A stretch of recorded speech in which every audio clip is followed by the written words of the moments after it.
विद्यार्थी मित्रांनो, दरवर्षीप्रमाणे या वर्षी सुद्धा सीईटी सेलमध्ये स्कॅम झालेला दिसून येतोय. 4 वर्षापासून ही गोष्ट पहिल्यांदा निशांत पटवर्धन सरांच्या लक्षात आली. त्यांनी ती मांडली, पण कुणी लक्ष दिलं नाही. गेल्या वर्षी दिनेश सरांनी प्रयत्न केला, पण कुणीही रिस्पॉन्स दिला नाही. पण या वर्षीचं चित्र वेगळं आहे. मी तुम्हाला सगळ्यांना रिक्वेस्ट करतोय, त्या फायनल मेरिट लिस्ट मध्ये ज्याच्याविषयी तुम्हाला डाऊट आहे त्या सगळ्यांची नावं तुम्ही कॉमेंटमध्ये लिहा. मी तुम्हाला सांगतो ते सगळेच स्कॅमर आहेत असं नाहीये, पण या सगळ्यांना एक वॉर्निंगच आहे. काय वॉर्निंग आहे की ऑप्शन फॉर्म तुम्ही भरूच नका म्हणूया आपण. रिझन वेगळं आहे.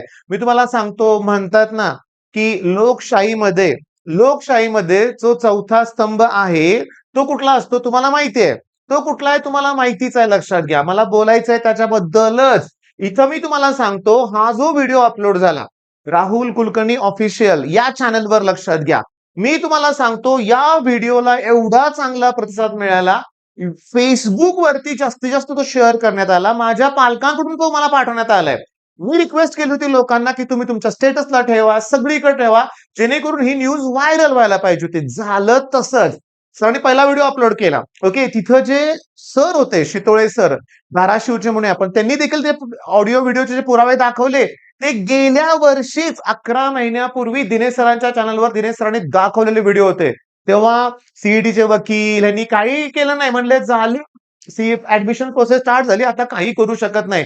का नाही काही करू शकत? कारवाई होऊ शकते. सरांनी दुसरा व्हिडिओ अपलोड केला, तर दोन्हीच्या दोन्ही कॉल रेकॉर्डिंग पुन्हा ऐकवण्यात आले.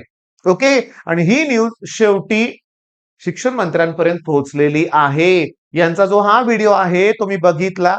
त्यांचं, राहुल कुलकर्णी सरांचं शिक्षण मंत्र्याबद्दल जे मत आहे किंवा ह्यांना ते ओळखतात, त्यांनी सांगितलं ही अशी व्यक्ती आहे, ती आता स्वस्थ बसणार नाहीये. त्यांनी ऑलरेडी आता सीआयडी चौकशीची तयारी सुरू करण्यात आलेली आहे. आणि काही अवघड नाहीये. हे जे सीईटी सेलमध्ये घोटाळा केला असं वाटतंय ना, या सगळ्यांचे सीईटी सेंटर कुठे आहेत हे कळणार आहे आता. सीईटी कुठं दिली हे कळणार आहे. त्यातल्या सेंटर प्रमुखाची चौकशी केली पाहिजे आणि हे इतकं कठोरपणे राबवलं पाहिजे की मी तुम्हाला सांगतो, मग ह्यांची हिंमतच नाही व्हायला पाहिजे, लक्षात घ्या. म्हणजे हे जे आहेत ना स्कॅमर्स, आता इथं नेक्स्ट इयर ह्यांची हिंमत व्हायलाच नाही पाहिजे, लक्षात घ्या. पहिली गोष्ट म्हणजे या व्हिडिओतून राहुल कुलकर्णी सरांचे आभार मानायचे तेवढे कमी आहेत, पण एका व्यक्तीला विसरून चालणार नाहीये, अद्वैय जोशी सर. अद्वैय हे नाव मी करेक्ट प्रोनाऊन्स केलं की नाही मला माहित नाही, पण आम्ही तर त्यांना स्वयं फिजिक्स म्हणूनच ओळखतोय, लक्षात घ्या. लास्ट इयर पासून त्यांनी जो प्रामाणिक प्रयत्न केलाय, कुठला? फिजिक्स विषयात. मग याच्यामध्ये प्रामाणिक नव्हते असं नाहीये बाळांनो. भरपूर युट्यूब चॅनल आहेत की ज्यांनी विद्यार्थ्यांना दिलंय, पण जोशी सरांचं पण त्यातलं एक बेस्ट चॅनल होतं. त्यांनी प्रामाणिक कंटेंट दिला आणि या वर्षी तर त्यांनी तो मुद्दा एवढा लावून धरलाय की त्यांचा व्हिडिओ हा टॉप 10 मध्ये पण गेला असेल, हाईप झालेल्या व्हिडिओमध्ये पूर्ण युट्यूब मध्ये. ओके, 3-4 मिलियन हाईप पॉइंट असतील त्यांचे. पण मुद्दा काय? पोचलं ना. आता मी इथं या स्टेजवर किंवा या ठिकाणी 2-3 नावं अजून घेतोय बरं का, की इथं हे नाव तुम्हाला माहिती आहे का मला सांगा. मी शॉर्ट मध्ये लिहितोय. Okay, V K sir. Okay, V K sir पण खूप फेमस आहेत, लक्षात घ्या. मग पोलीस भरती वगैरे ते स्पर्धा परीक्षा, स्कॉलरशिपच्या एक्झाम त्यांच्या ऍपवर ते महाराष्ट्रातील गोरगरीब मुलांसाठी प्रचंड मेहनत घेत आहेत, लक्षात घ्या. मग सरांचं नाव विठ्ठल आहे, आडनाव तुम्ही कॉमेंट करून सांगा. यांच्यापर्यंत पण ही न्यूज पोहोचवा. ओके, तुम्ही पोहोचवू शकताय. त्यांच्या व्हिडिओ खाली कॉमेंट करा. आता ठीक आहे, सांगतो वायटी आहे, प्रत्येकाकडे असतं कॉमेंट, प्रत्येक जण चेक करत असतो. सर पण नक्की करतील आणि सरांकडून लवकरच याच्यावर व्हिडिओ येणार. दुसरी गोष्ट, सरांचे जे गुरु आहेत आशिष मगर सर, यांचं पण एक युट्यूब चॅनल, लक्षात घ्या. सर्च करा, त्यांच्या इथे पण कॉमेंट करा, लक्षात घ्या. ओके, आता मला कसं कळालं, कारण एकाच व्हिडिओमध्ये मी बघितलं की सरांनी सांगितलं की हे त्यांचे गुरु आहेत म्हणून. ओके, तर समजून घ्या, प्रत्येकाची शिकवण्याची पद्धती, भाषा शैली वेगळी असते. पण ह्या व्यक्ती आपल्याला हेल्प अजून करू शकतील. आपल्याला अजून हा मुद्दा न्यायचाच आहे पुढे, लक्षात घ्या. शांत राहायचंच नाहीये. ही जे स्कॅमर आहेत ना, यांची उद्या हिंमत नाही व्हायला पाहिजे की आपल्या लिस्टमध्ये सीओईपी, व्हीजेटीआय, पीएससीटी घेण्याची. घेऊ नका. आणि घेतलं ना तरी तुमचं ऍडमिशन कॅन्सलच व्हायला पाहिजे. सखोल चौकशी व्हायला पाहिजे. नीटचे फ्रॉड करणारे लोक सापडत असतील तर सीईटीचे पण सापडणारच आहेत, लक्षात घ्या. सीआयडी चौकशी म्हणजे साधी सुधी गोष्ट नाहीये. यातून सगळं बाहेर पडणार आहे. मग ते नगरसेवकाची मुलं असू देत, तालुका उपाध्यक्षाची मुलं असू देत, नाहीतर कुणाची मुलं असू देत, ह्या केस बाहेर पडणार आहेत. आणि पडल्यात सुद्धा, लक्षात घ्या, पडल्यात. थोडे थोडे नाहीयेत. 400-500 मुलं असण्याची शक्यता आहे. बरं, अजून एक नाव आहे. ओके, मी तुम्हाला सांगतो. ओके. ही जी व्यक्ती आहे ती पेरूचे व्हिडिओ असतात, ड्रॅगन फ्रूटचे व्हिडिओ असतात. ओके. रविराज नाव आहे, रविराज साबळे. यांच्यापर्यंत पण पोहोचवा. ती व्यक्ती सुद्धा काहीतरी प्रामाणिक प्रयत्न करते असं दिसतंय. आता प्रत्येकाची यांच्याबद्दल वैयक्तिक मतं वेगळी असतील, सांगतो लक्षात घ्या. पण माझं मत आहे की यांनी या विषयावर व्हिडिओ बनवला पाहिजे. आणि युट्यूबवर सुद्धा आता काही लोक थोडेसे बिझी आहेत काउन्सिलिंग मध्ये, लक्षात घ्या.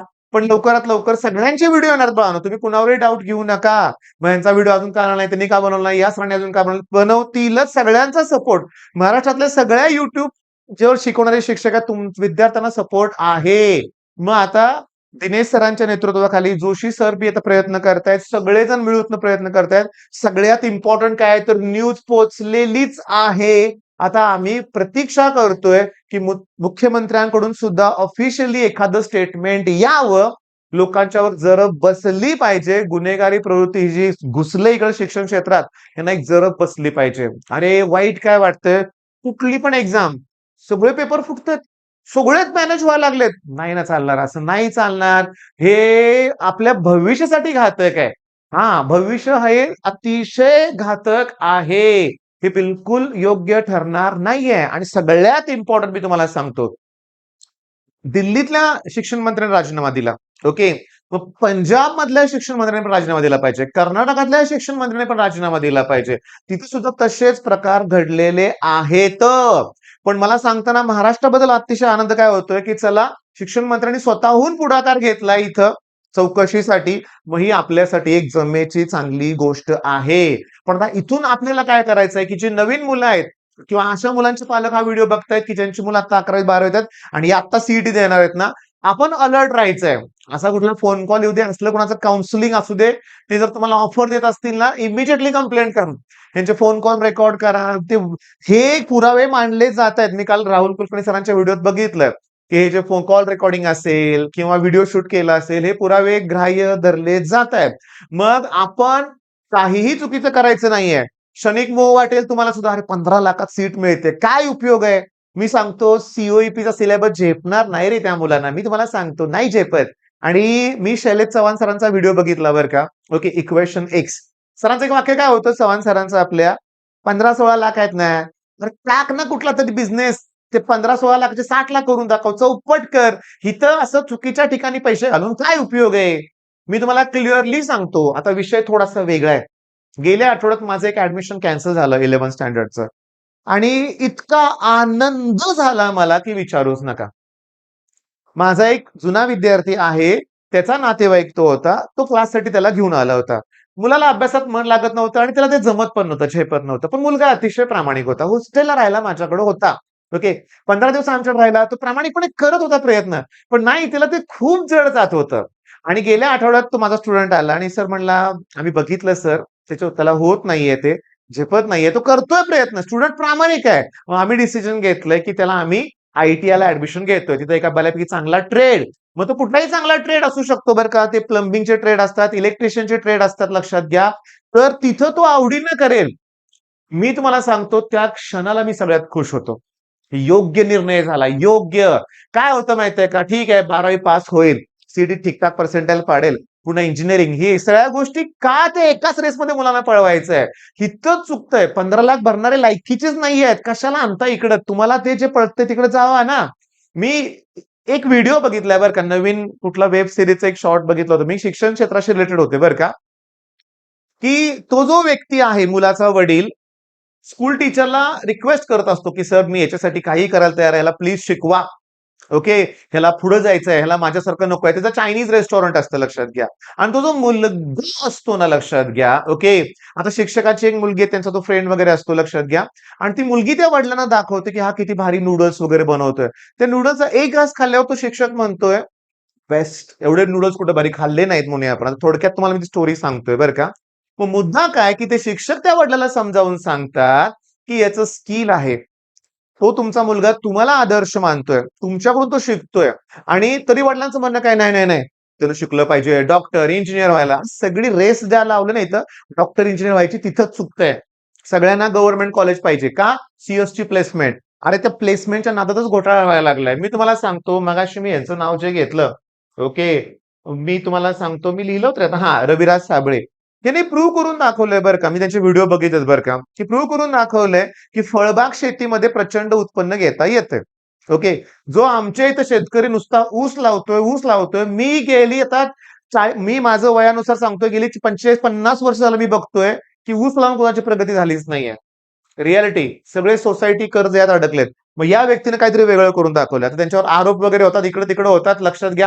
आता कसं असतं माहितीये का, की कोण प्रगती केली की आरोप वगैरे होणार. ओके, काही खऱ्या खोटी गोष्टी आपल्याला माहित नाही. पण ही व्यक्ती आपला आवाज उठवू शकते. तर ते प्रयत्न केले पाहिजेत काहीतरी वेगळे. सगळ्यांना एकाच रेसमध्ये पळवू नका. नको. सगळ्यांनाच डॉक्टर, इंजिनियर व्हायचे अशी स्वप्न बघू नका.